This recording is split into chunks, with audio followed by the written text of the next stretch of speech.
দর্শক, চা আমাদের দেশের একটা অর্থকরী ফসল, কিন্তু আমরা কি তার আগে জেনেছি যে এই চাটা আমাদের দেশে অর্থকরী ফসল হওয়া সত্ত্বেও এর পিছনে কারা শ্রম দিচ্ছে আর এই শ্রমের বিনিময়ে তারা কি পাচ্ছে, এগুলা কি আমরা আদৌ চিন্তা করে দেখেছি?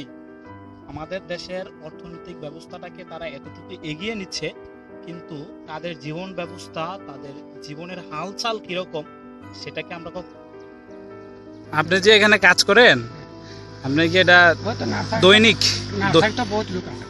বহুত লোক। এই দৈনিক বেতন দেয় আপনাদের? না, দৈনিক আমরা 85 টাকা। দৈনিক অনলি 85 টাকা। 85 টাকা। সপ্তাহে আমরা পাই যে 580 টাকা। একদম সারা সপ্তাহ কাজ করলে 500? 80 টাকা।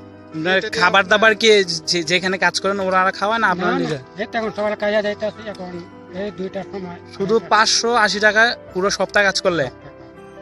এবং আমরা কষ্টতে আছি রে ভাই, কি করবে এখন? চা বাগানের কাজ।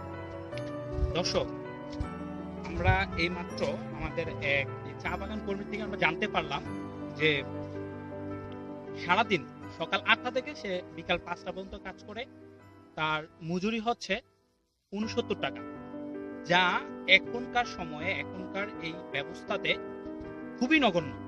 এবং জীবন ব্যবস্থাটা যে তাদের কিভাবে চলে সেটা আমাদের আসলে এখনো বোধগম্য নয়।